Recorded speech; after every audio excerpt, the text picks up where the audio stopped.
Hello friends, नमस्कार। स्वागत है आप सभी का एजुकेशन मंत्रा में। देखिए, आज के वीडियो सेशन में हम शिक्षक भर्ती टेट सीटेट 2020 के लिहाज से कंप्लीट हिंदी कोर्स के बारे में डिस्कस करने वाले हैं। और देखिए, लेक्चर फर्स्ट होने वाला है और इस लेक्चर में हिंदी वर्णमाला के अंतर्गत सघोष, सघोष, अल्पप्राण, महाप्राण, लुंठित, पार्श्विक, उत्क्षिप्त, अयोगवाह, ये जो ऐसी टर्मोलॉजी हैं हिंदी की। फिर इचुह, यसानाम, तालु, ऋटुरसाणाम, मूर्धा, दंत, ओष्ठ, नासिका, कंठ तालु, ये सारी जो चीज़ें हैं ये आपको बहुत परेशान करती हैं, एक पैनिक क्रिएट करती हैं। लेकिन आज के बाद इनकी ऐसी हवा निकालेंगे कि कभी भी आपको परेशान नहीं करेंगे। तो चलिए, बिना किसी देरी के वीडियो सेशन को यहीं पर स्टार्ट करेंगे। क्रम वाइज पॉइंट बाय पॉइंट चीज़ों को डिस्कस करेंगे। सबसे पहले देखते हैं क्या कुछ हिंदी वर्णमाला। देखिए, सबसे पहले वर्ड।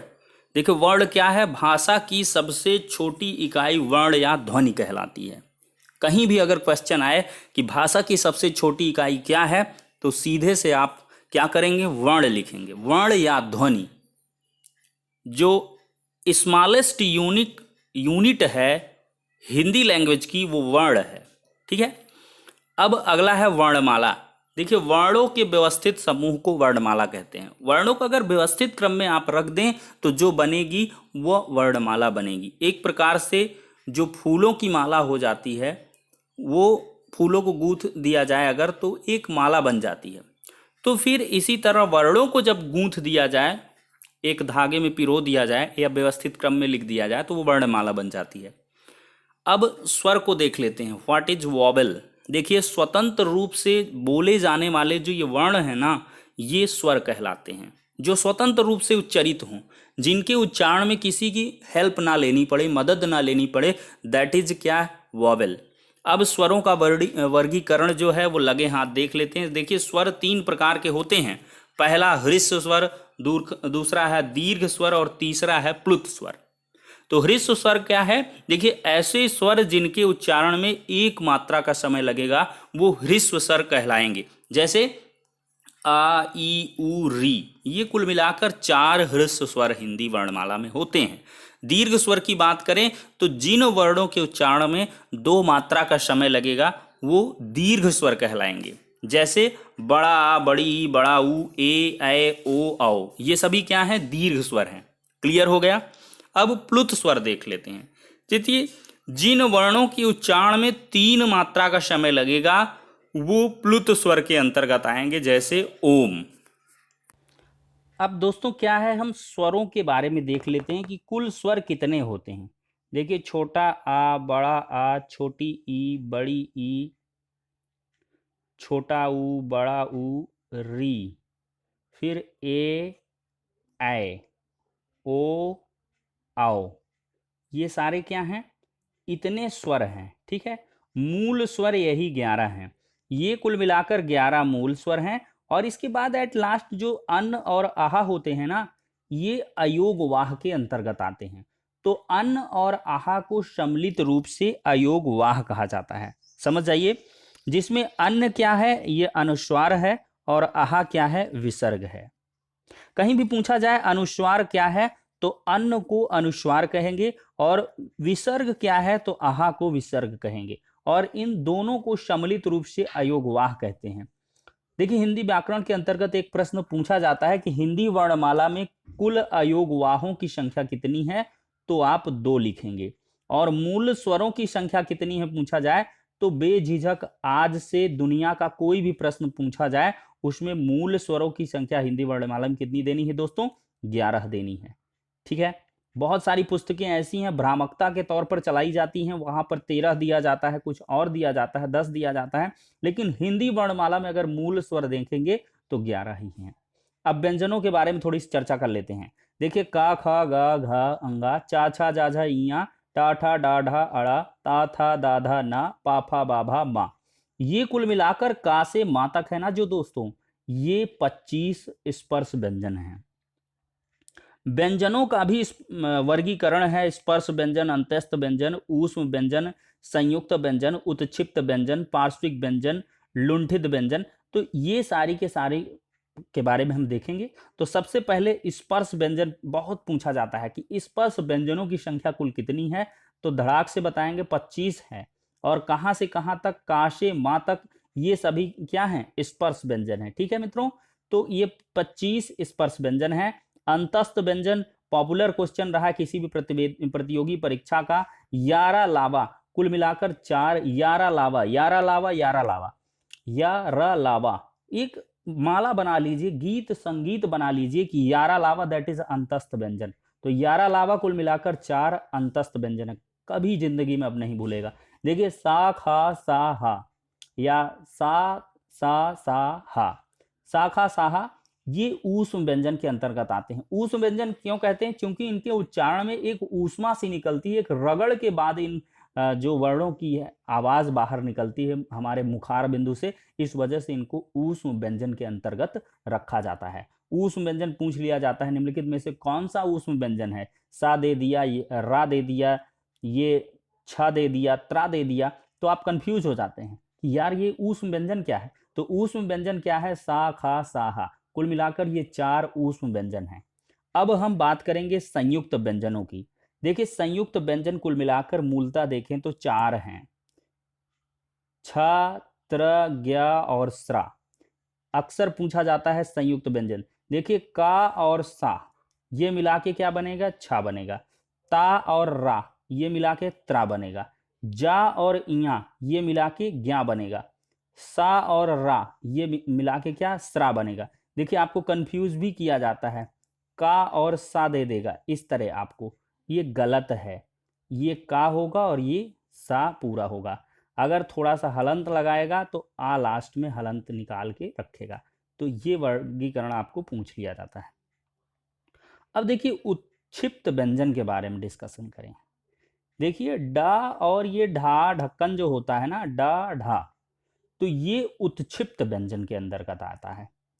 डा के अंतर्गत ये थोड़ी सी बिंदी लगा दे और ढा के नीचे थोड़ी सी बिंदी गोली लगा दे, तो ये उत्क्षिप्त व्यंजन है। ठीक है, इट इज क्लियर। उत्क्षिप्त व्यंजन 2 हैं, डा और ढा। अब उत्क्षिप्त व्यंजन आपके समझ में आ गया होगा। अंगा से कंफ्यूज ना हो जाए, यहां पर बुंदा रहता है अंगा में। ठीक है, तो ये अंगा है और ये डा है और ये उत्क्षिप्त व्यंजन है। ठीक है, नीचे थोड़ा सा अगर गोली रख दे। अब पार्श्विक व्यंजन पूछे तो जो ला लट्टू होता है ना, ला से लट्टू, ये पार्श्विक व्यंजन होता है। पार्श्विक रट लें, इसको रट लें। डा ढा ये क्या है, उत्क्षिप्त व्यंजन। ला क्या है, पार्श्विक व्यंजन। या और वा ये अर्धस्वर हैं। 2 अर्धस्वर हैं, या और वा। अर्धस्वरों की संख्या कितनी है हिंदी वर्णमाला में, 2 है, या और वा है। ठीक है दोस्तों, ये आपके 2 अर्धस्वर हैं। अब लुंठित व्यंजन या प्रकंपित व्यंजन पूछे जाते हैं। तो रा को लुंठित व्यंजन या प्रकंपित व्यंजन भी कहते हैं। अब अनुनासिक व्यंजन पूछ लिया जाता है। तो अंगा, इया, आड़ा, ना और मा, ये कुल मिलाकर 5 क्या हैं, अनुनासिक व्यंजन हैं। ठीक है, अंगा, इया, आड़ा, ना और मा, ये 5 अनुनासिक व्यंजन के अंतर्गत आते हैं। अब देखिए अल्प प्राण महाप्राण पूछा जाता है। तो देखिए अल्प प्राण के बारे में बता दें कि जो पहला, तीसरा और 5वां वर्ण होगा वो अल्प प्राण के अंतर्गत आएगा, जबकि दूसरा और चौथा जो वर्ण होगा वो महाप्राण के अंतर्गत आएगा। ठीक है, तो अल्प प्राण क्या है, पहला, तीसरा और 5वां। ये पहले, तीसरे और 5वें वर्ण को अल्प प्राण कहेंगे, जबकि दूसरे और चौथे वर्ण को क्या कहेंगे, महाप्राण कहेंगे। ठीक है, सा खा सा हा ये 4 महाप्राण के अंतर्गत आते हैं। अब देखिए सघोष और अघोष के बारे में बात कर लें। देखिए सभी स्वर प्रत्येक व्यंजन वर्ग का तीसरा, चौथा और 5वां वर्ण, समझ रहे हैं। सभी स्वर मतलब आ से लेकर औ तक, ये सभी स्वर और प्रत्येक व्यंजन वर्ग का तीसरा, चौथा, 5वां, तीसरा, चौथा, 5वां, ये क्या है, सघोष है। अघोष क्या है, जिसमें बहुत कम समय लगेगा उच्चारण में, पहला और दूसरा वर्ण। प्रत्येक व्यंजन वर्ग का पहला और दूसरा वर्ण जो होगा, पहला और दूसरा वर्ण, ये का, खा, चा, छा, टा, ठा, ये सब क्या हो जाएंगे, अघोष के अंतर्गत आ जाएंगे। ठीक है, तो ये अघोष और सघोष, महाप्राण, अल्प प्राण के बारे में कॉन्सेप्ट क्लियर हो गया। एक बार फिर से रिवाइज कर लेते हैं। महाप्राण क्या है, दूसरा और चौथा वर्ण क्या होगा, महाप्राण। पहला, तीसरा, पांचवा, ऑड में 1 3 5, ये क्या है, महाप्राण है। सघोष के अंतर्गत क्या आएंगे, सभी स्वर आएंगे। तीसरा, चौथा, पांचवा, ये सभी क्या है, सघोष है, और जिसमें थोड़ा सा उच्चारण में समय लगेगा हल्का सा, वो अघोष के अंतर्गत आएगा। अब क्या है, उच्चारण स्थान को लेकर हम चर्चा कर लेते हैं। देखिए, उच्चारण स्थान से लेकर बहुत प्रश्न बनते हैं। इसके लिए आपको कुछ सूत्र हैं, उनको रट लेना है। उच्चारण वर्ण हैं, उच्चारित होने वाले वर्ण हैं, और फिर स्थान के आधार पर इनको आप कर लेंगे। देखिए, कंठ, तालु, मूर्धा, दंत, ओष्ठ, नासिका। कंठ तालु, कंठोष्ठ, दंतोष्ठ, जिह्वा, नासिका, कुल मिलाकर इन 11 जगहों से उच्चारण होता है वर्णों का। तो देखिए, सूत्र क्या है, कंठ से उच्चारित होने वाले वर्णों का सूत्र क्या है, अकुह विसर्जनीया नाम कंठ। इस सूत्र को आप रट लें, अकुह विसर्जनीया नाम कंठ, यानी कि आ का वर्ग, हा विसर्जनीया नाम मतलब विसर्ग, ये सारे क्या हो जाएंगे, कंठ से उच्चारित होंगे। आ का वर्ग में क्या आएगा, का, खा, गा, घा। ठीक है, तो और इसके बाद का, खा, गा, घा अंगा हो गया, और इसके बाद हा और विसर्ग, ये सारे क्या आएंगे। देखिए, यहां पर ये कंठ से उच्चारित होंगे। और इचु यशा नाम तालु, मतलब ई और चा वर्ग, चा, छा, जा, झा, इया, ये तालु से उच्चारित होंगे।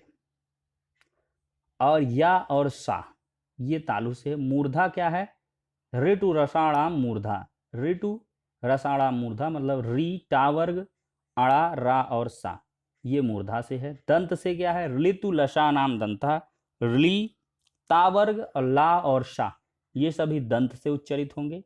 ओष्ठ से उपूप, उपू, पद्म, निया नामोष्ठव, मान यानी कि छोटा ऊ, बड़ा ऊ, पा, फा, बा, भा, मा, ये क्या है, ओष्ठ से उच्चारित होंगे। और नासिका, नासिका से कौन उच्चारित होंगे, इया, अंगा, मा, अड़ा, ना, इया मंगड़ना नाम नासिका चा, यानी कि इया, अंगा, मा, अड़ा और ना, ये सब कहाँ से उच्चारित होंगे, नासिका से। ये दोस्तों यहाँ पे थोड़ी सी गलती है, यहाँ पे ये सारे जो 5 हैं ये नासिका से हैं, तो यहाँ से आप ये लास्ट वाले निकाल देंगे। ठीक है, मतलब चा, छा, जा, झा, इया निकाल देंगे, चा, छा, जा, झा तक रहेगा, टा, ठा, डा, ढा तक रहेगा। ठीक है, अड़ा नहीं रहेगा। ठीक है, चूंकि ये नासिका से उच्चारित होते हैं। कंठ तालु से बात कर लें, ए अदयतोह कंठ तालु, मतलब ए और अ ये कंठ तालु से उच्चारित होंगे। कंठोष्ठ, उदौतोह कंठोष्टम, मतलब ओ औ ये कंठोष्ठ से उच्चारित होंगे। अब दंतोष्ठ से वकारस्य दंतोष्ठम, यानी कि वा जो है ये दंतोष्ठ से, दांत और ओंठ दोनों से इसका उच्चारण हो। जिह्वा, देखिए जिह्वा मतलब जीभ से, जिह्वा मूलीयस्य जिह्वा मूलम, मतलब केवल जिह्वा मूलीय वर्ण, ये आपके मतलब का नहीं है। नासिका क्या है, नासिका अनुस्वारस्य, केवल अनुस्वार, मतलब जिसमें ये बिंदी लगी रहेगी वो नासिका से सिर्फ उच्चारित होंगे। तो कुल मिलाकर ये दोनों आप हटा दीजिए, यही पूछे जाते हैं 9 तक। दंतोष्ठ, कंठोष्ठ, कंठ तालु, कंठ से, मूर्धा से, दंत से, ओष्ठ से, और नासिका से, कंठ से, ये सारे के सारे रट लीजिए। अब ओवरव्यू लें तो कुल स्वर कितने हैं, 11 हैं। कुल व्यंजन 33 हैं। कुल वर्ण कितने हैं, 52 हैं। तो ये दोस्तों विद इन 15 मिनट हमने क्या है, पूरे कंप्लीट हिंदी कोर्स के अंतर्गत हिंदी वर्णमाला को डिस्कस कर लिया है। अब हिंदी वर्णमाला की जो लेक्चर फर्स्ट है वो कुल मिलाकर थ्योरेटिकल क्लास है, तो थियरी आपका कंप्लीट हो गया। अब इसके प्रैक्टिस पेपर पर हम डिस्कशन करेंगे। यानी कि कंप्लीट हिंदी कोर्स में क्या करेंगे, हम पहले थियरी को डिस्कस करेंगे, फिर इसके बाद उसके हम कॉन्सेप्ट क्लियर हो जाने के बाद क्वेश्चंस को सॉल्व कराएंगे, तब देखिएगा आप पारंगत हो जाएंगे। तो कुल मिलाकर नेक्स्ट वीडियो में मिलते हैं, तब तक के लिए शुक्रिया, धन्यवाद।